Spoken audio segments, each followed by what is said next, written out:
my home, the country where my heart beats. Here are my hopes, my dreams, my only shrine. Whatever host in other lands I meet with hopes and dreams as true and high as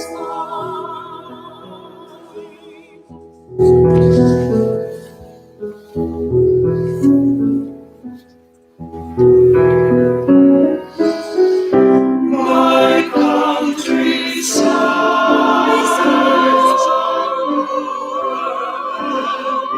you and sunlight beams on waters deep and high.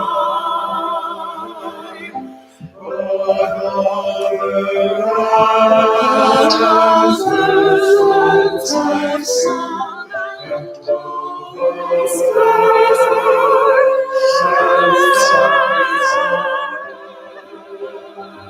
we will as smooth as wine. Oh, hear my song, the nations, a song of peace for the land, for us, song of peace.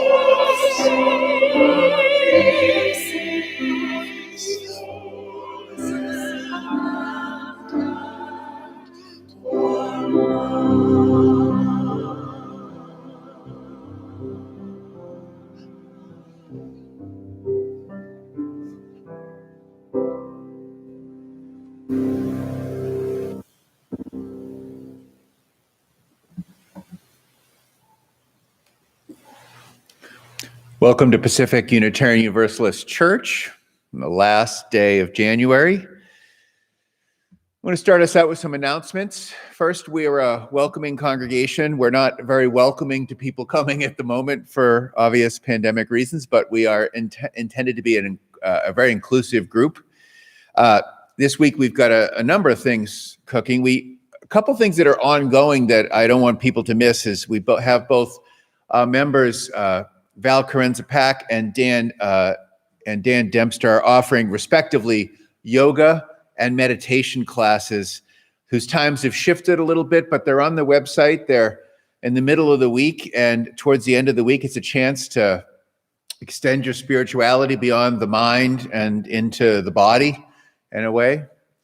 This week, we also have the Senior Covenant group on Tuesday afternoon at 2:00, often listed at 3, historically been at 3. On Wednesday, we have Seekers talking about ethics at 10. That's an open group for people to come to. We also have a men's group on Thursday morning at 9:30. All of those in person, outside, socially distanced with masks on. So there's some 3 opportunities there. Probably the most important thing to remember is that next Sunday, we're going to have a joint service on Zoom with many of the churches from Orange County. So there's 6 churches. We're gathering together. It's a chance to be in service with UUs. Probably about somewhere between 250 to 400 UUs will be a part of this service. Some of our children are going to read pieces of the religious point. I'll be doing something within that service. So we're not going to be here in the normal way. We'll provide you links during the week as to how the best connect with that. But I'm sure that if you go to the website next Sunday, give yourself a little bit extra time. We'll find a way to connect you into that broader group. So almost a mini GA or a regional UU gathering. We also have the Black and White concert coming up on Saturday, September 13th. So that's in the evening. We're encouraging people to dress in black and white as if we could be here, which is always a great event. Severin's been filming people. So we're going to have a Zoom black and white for those who are familiar with that. So there we go. I'm going to invite Dale up he's going to read the words to our chalice lighting, and I am going to light our chalice. I share with you words from Bruce Southward for our chalice lighting. For the gift of this day, and for our community of spiritual nurture and compassion, we give thanks. We light this chalice as a symbol of our faith. May our many hearts meet and merge in communion of heart and soul. I'm going to reread those words from Bruce Southworth. For the gift of this day, and for our community of spiritual nurture and compassion, we give thanks. We light this chalice as a symbol of our faith. May our many sparks meet and merge in communion and heart and in soul. Today's sermon is on negotiating a more articulate way to talk about evil. We UUs have a lot to say about the positive traits. We were born with the spirit that we were not as depraved as the Christian roots that we came from. That is really what we're born to do, is to speak about love and caring, selflessness, to see in ourselves the positive. We tend to not have a very good grasp of the less than positive qualities, greed, selfishness, all of those things. We don't speak about them very well. As one UU is quoted saying, I grew up in the UU church, I grew up ignorant of bad human behavior, incompetent to observe it accurately, unskilled in how to respond to it, and ashamed of talking about it. And that's a little bit of who we are.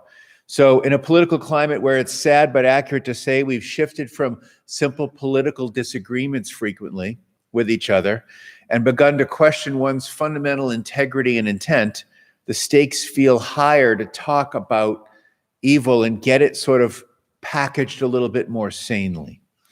So I'm going to tell some stories that are going to set up the very profound nature of what evil can feel like, and then try to deconstruct how we get there. So that is all a ways away, and I turn to Severin, who's going to lead us off with our hymn. We have books here.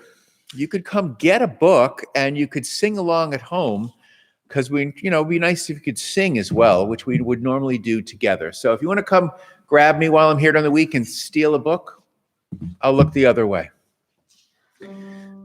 Please join with us in singing 361.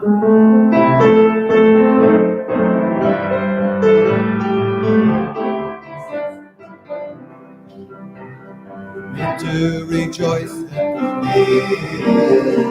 meant to rejoice and come may we be a joyful day, open your ears to the song, open your ears to the song, may we be a joyful day. Open your hearts, everyone. Open your hearts, everyone. May we be a joyful day.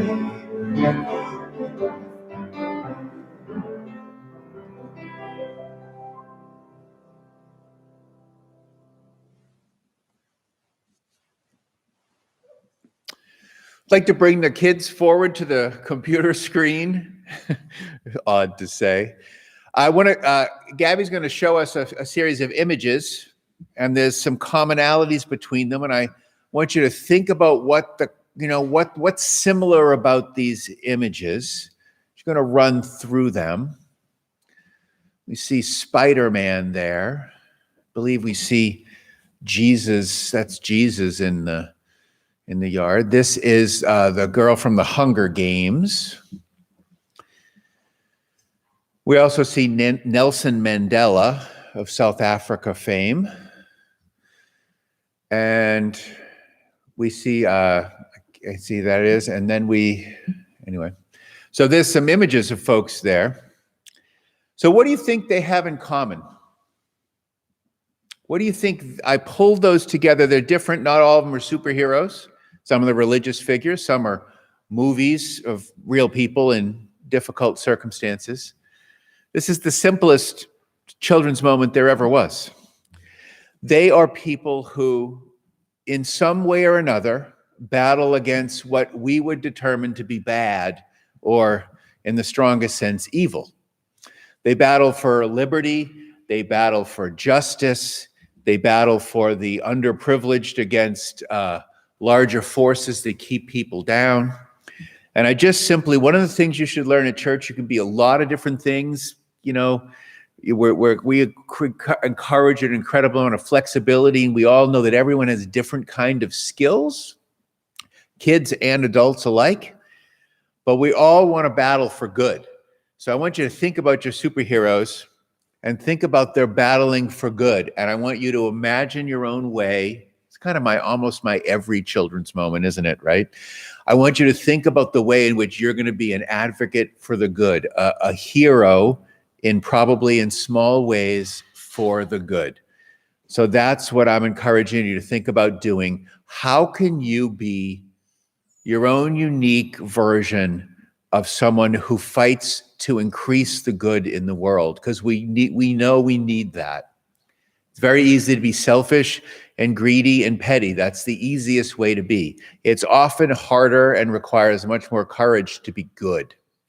So I want you to just think about that. That is the compelling message of this church, is to be yourself and to be good. And it's really quite that simple. I'm going to light our candle for joys and concerns in a second. I do want to introduce that I introduced the Black and White concert as being in September 13th, which would be very wrong. It's actually February 13th at, I believe it's 7 o'clock. And it's a great chance to tune in. That's 2 Saturdays from now, next 2 weekends away. And sorry about the September mark. We have some sad joys and concerns. We have Margot, one of our top chefs and longtime members, beloved Aunt Paula Tannenbaum, passed away this week. Very close to, probably Margot's favorite family member, and, very dear to her, and we think of her. My Aunt Joan back home, really my second mom, is probably going to die today here from cancer. And we have sad news. I'm not really sure where on the scale of dire it is, but we have Barbara Marriott is starting treatments for cancer herself. So let's take a minute to hold all of those thoughts in our prayers, and I will light the candle, and Dale is going to read us a prayer.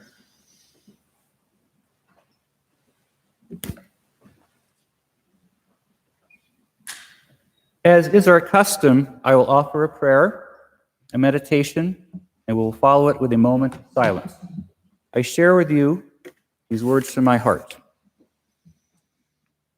However we define evil, whether it be the deliberate use of power to harm others, to enrich others at others' expense, or whether it is the ignorance of harm, grievous ignorance of harm, that ventures into the realm of what we call evil, whatever your definition.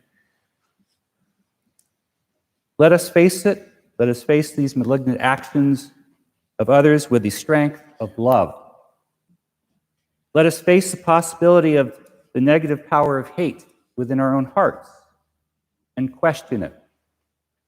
Let us persevere in enacting the power of love in all that we do, not what we say, what we do. Know that we do not always see the change in the world we wish.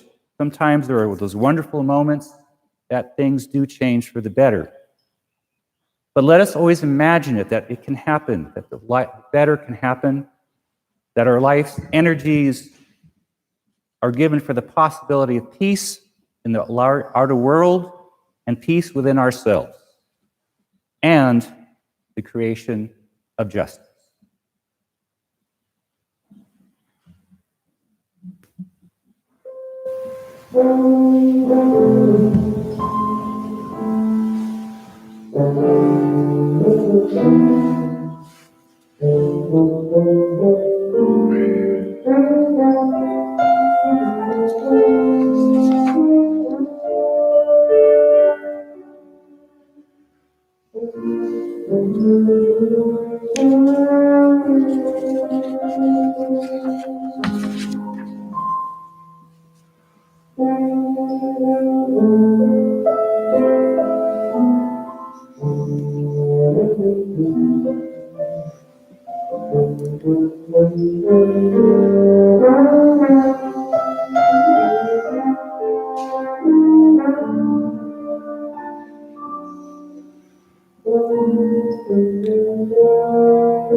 I'm going to add to, prior to our sermon, I'm going to add a number of stories. This is not, they're not for the faint of heart. So if you've got kids watching that are young and impressionable, you can use your judgment. But I'm about to mention some things that are less than ideal.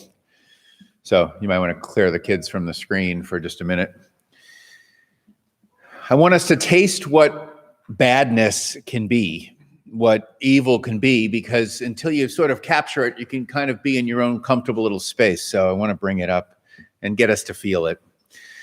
In the late 90s, fundamentalist Mormon Dan Lafferty felt that he'd received a message from God, and with his equally committed brother walked coolly into their youngest brother's house, proceeded to beat, strangle, and slit the throat of his young wife and 2-year-old baby. A remorseless Dan Lafferty, serving 2 consecutive life sentences, retains to this day that he did the right thing and he was following God's command. During the late 60s, as we are sort of famously known, there was a small-time criminal and essentially a failed musician in the LA's music scene, and he began to form a small murderous cult of loyal dropouts. He led his group of these dropout disciples of sorts with the belief that the Beatles song Helter Skelter was foreshadowing of an apocalyptic race war, and that their killings were going to precipitate the start of this grand plan. It was thought that his group carried out 35 killings, most of which they were never tried for, the most famous of which was the actress Sharon Tate. Those killings and his mad eyes, as Wikipedia describes it, immortalized Charles Manson as a living embodiment of evil, an icon of insanity and violence. Megan Myler, back in 2006, just searched for these images, brought them up. Former female friend and classmate of this 13-year-old girl, with the help of her mother, created a fake profile of a boy named Josh and began to contact Megan. Over the course of many weeks, they chatted online. They got to know each other. It was a ruse that grew to the point that Megan believed she was in love with this Josh boy. With Megan on the hook, Josh turned on Megan and emotionally assaulted her, talking about how terrible she was, how he never really ever liked her, and how the world would be so much better off without her. Megan appears to have taken his advice and hung herself in the closet. A decade ago, a dozen cleanly dressed men, convinced that the downfall of the West was an essential part of Allah's broad plan to cleanse the world of sin, boarded planes. In their minds was a well-crafted but simple plan that turned passenger-filled aircraft into weapons that would destroy some of America's important symbols and the people in them. I wish the shocking stories begged how that, there weren't countless other examples of them. Auschwitz, Cambodia, Dresden, Rwanda mean that stories about heroism and diversity are not enough. We should wish that there was a devil to battle. We have a bad history in Unitarian Universalists' world about talking about evil in a positive way. So I wanted to bloody our hands with the truth that there are people and actions pushed by motivations clearly malevolent. There's a reason that we have created a word, a grade nastier and more ominous than bad. Evil is bad with a little more power and intention, isn't it? Evil is a simple, clean word for capturing the depth and the sickness, the real kind of like carnal effort for human badness. But it's also a word that lacks any real specificity. We really don't know what we're talking about. We most often answer the question of evil with Satan, which is the personification of evil, a terrible but not a surprising answer. As I mentioned in a service we did on Halloween on Satan, here's some statistics that probably shouldn't shock you, but should shock you. Northerners, slightly less than Southerners, believe in the devil. Urbanites, slightly less than country folk. Younger people, slightly less than older people. And Democrats, slightly less than Republicans, believe in the devil. But the fact is, in almost every slice of Americana, more than 50% of every way you might cut up our country believes the devil or believes in the devil. The numbers more specifically are: a third of Americans feel like they've been tempted by the devil. 58% say they believe in the devil. 30% say they don't. And 12% aren't sure. There's no specific data in regards to Unitarian Universalists, but most surveys would suggest that we do not. I don't need to explain to you that like science has come in and social sciences have come in to explain many phenomena that we used to give religious tones to. Bad weather, for example, ill health, the heretical opinions of people that once seemed of supernatural origins we don't see that way. I don't need to tell you that since the advent of modern psychology, we are more likely to think that people who do terrible things either made that choice and or made that choice because of a result of some trauma or underlying chemical imbalance or psychological issues, not because they're agents of the netherworld. But since religion has ceded from civil life in this country as an authority, right, we don't really allow churches to be the deciding voice on anything, you would expect that the devil and Satan would have dropped off in ways that it hasn't. I was watching a crime story. I don't know if you remember the story about 15 years ago. Susan Smith was trying to hold on to a boyfriend who didn't like kids, took her Mazda one morning, drove down to a nearby lake, strapped her 2 kids into the car and let the car slide into the lake, blaming the loss on a black man. One more example of racism in our country. And the pastor, the Methodist pastor at the time, said that Satan made a beautiful presentation to her that she listened to. Really? We're answering that question in this time. Established religious figures are answering that question, that Satan made a beautiful presentation that coaxed her into killing her kids. Essentially, the devil made her do it. Jerry Falwell on the macro level said when we talked about the indulgent nature of New Orleans, blamed Katrina on the sins of the city in a Sodom and Gomorrah style fashion. Perhaps Jerry Falwell and Susan Smith's pastor are correct. Perhaps the devil does truly exist. Perhaps the Essenes and the early Christians were right. They discovered something true about this great eternal plague of humanity. We have to consider that true, or we have to consider that answer. So let's consider that answer for a moment. And I think we mostly answer that that's not true. Satan is not wiling his way into every one of our hearts and heads. Much of the way we discuss evil and sin, especially the way we discuss it religiously, is just backward. And we're not backward when worse, its own version of sinister, something smarter, more reasoned, more psychological, seems required and yet hard to get to? That's the challenge of today. Can I answer that question a little better? Can we come up with something we can put our hands on that isn't that? It's our job as modern people, as particularly as liberal religious people, to have an answer for this. So here's my try. Because the world sees our answer as sort of unpoetic and impotent. Anyone observing humans and the malleable thing we call human nature can't help but ask why this happens. Why is there atrocities like killing and raping and harming people?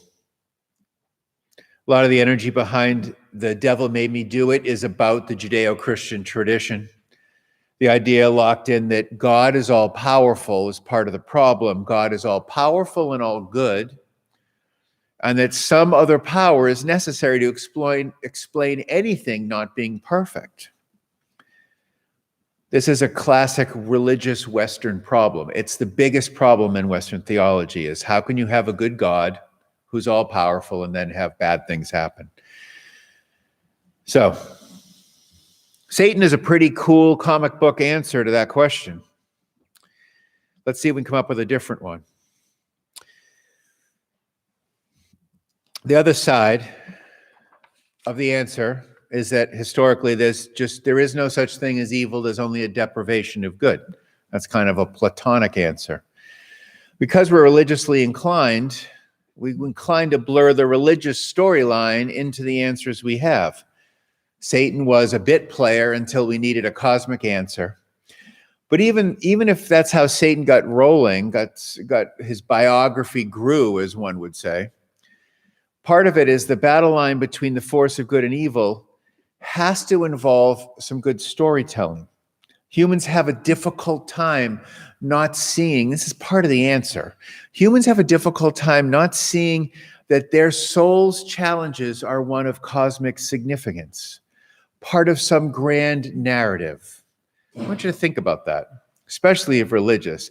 Then you add a conspiratorial Satan to the mix, to the perpetual habits of humans othering people who might simply just have a different idea of things.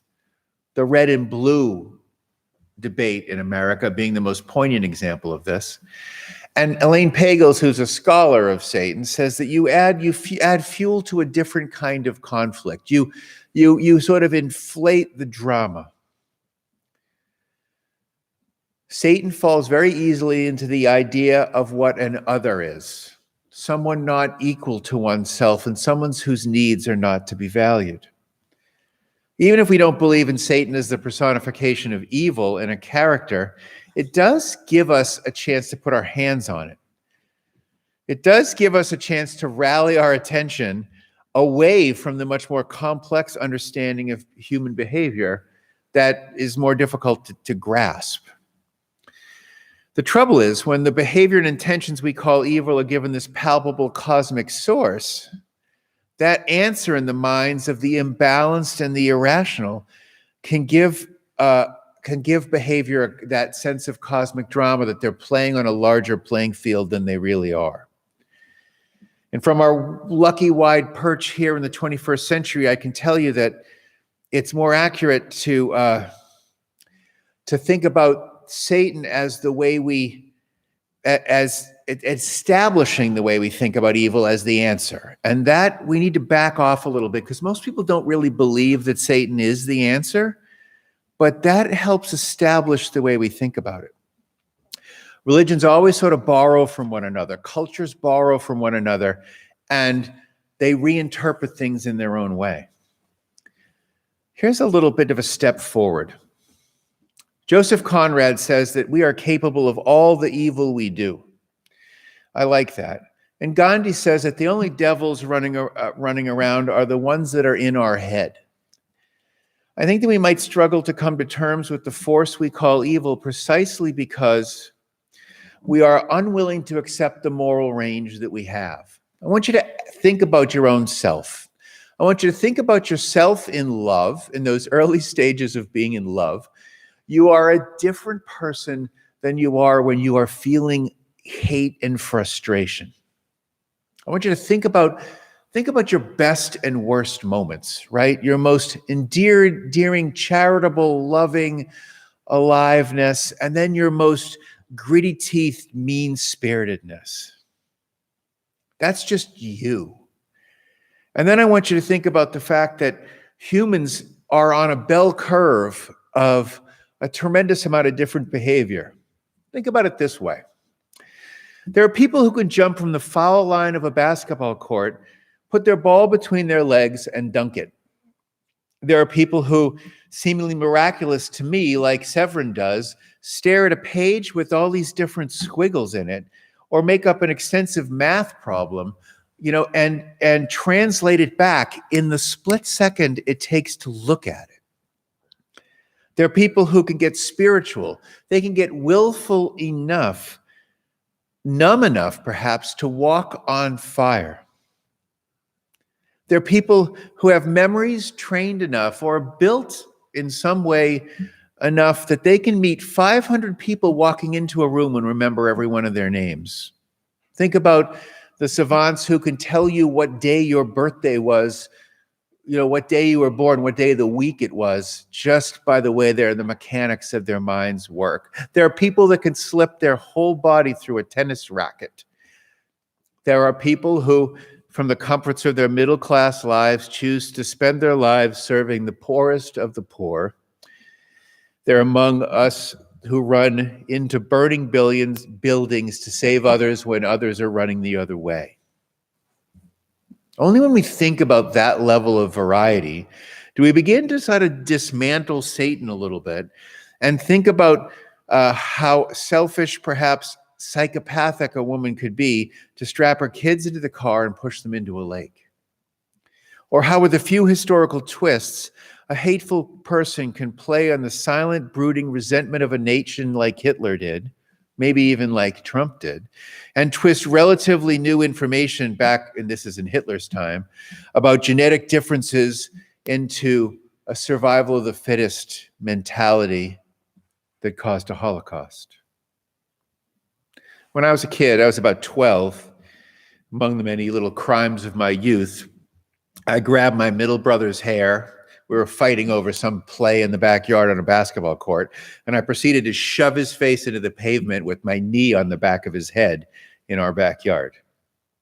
I, in the inverse today, would never think of doing such a thing.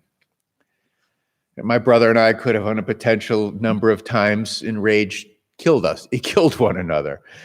I can't imagine doing that today.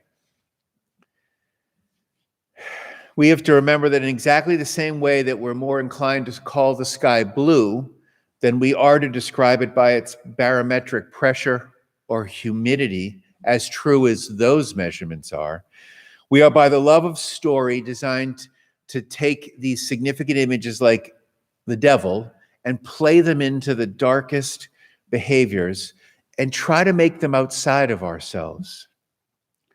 It's the reason why Satan and demons persist. We need to remember that. As odd as it is that we are a religion, we UUs are here to attest to the world that we're better than we are worse. I do not believe that there's a magical devil that sneaks into our hearts and lays dormant in the hearts of others. But that doesn't mean that the language and imagery doesn't sort of help get us at the way that evil works. We need to understand that personification, like our heroes in the children's moment, are very, very appealing. Carefully managed and understood, the idea of Satan can actually be useful in reminding us of the twisting, transformative way anger, trauma, mental imbalance, and power urges in us can grow. It can be a sort of helpful image as long as we doesn't declare it to be true. Gabby's going to present a couple images to us here that have in us, or could easily have in us, an ominous sense of foreboding. We have to understand that our minds work this way. They could be seen as a secret message from beyond. The two devil horns coming up from the crescent moon, the way that a particular rose in its decay looks very skeletal. we have to be careful of the way we frame the way we think about things. We have to constantly remind ourselves that it's a metaphor and not a reality. I'd like to close with the words from Alexander Solzhenitsyn. I'm sure I mispronounced that. Who says, if there only were evil people somewhere insidiously committing evil deeds, and it were necessary only to separate them from the rest of us and destroy them. However, the line dividing good and evil cuts through the heart of every human being, and who is willing to destroy their own heart? Let's be smart. Let's accept the complexity of what it is to be a human being and the absolute range of behavior each of us have, and then beyond that, the even more broad, diverse level of behavior that exists in humans. I think that provides our best answer to why evil exists. And maybe thinking more and more like that, we can move away from these images that the devil made us do it. Amen. I hope that's helpful. I'd like to invite Dale up to share our little offertory humor. And you'll see on your image a way to give to the church that we would encourage you to do. A priest was sitting by the bed of a very sick woman. The priest said into the woman's ear, "Denounce the devil." The dying woman remains silent and still. So the priest repeats his request, "Denounce the devil." Still, the dying woman said nothing. The priest asked, "Why do you refuse to denounce the devil? It's evil." The dying woman sat up and says, "Until I know where I'm going, I don't think I ought to aggravate anybody who might be in a position of power."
In closing, let us remember that this church is dedicated to the proposition that behind all of our differences and beneath all of our diversity, there is a unity that makes us one and binds us forever together in spite of time and death and the space between the stars.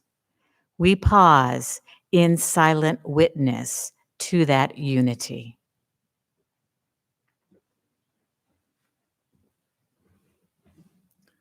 May the blessing of love be upon you. May love's peace abide with you. May love's presence illuminate your hearts now and forevermore. So be it. Amen. Shalom. Salam. Namaste. Blessed be. And now our service truly begins.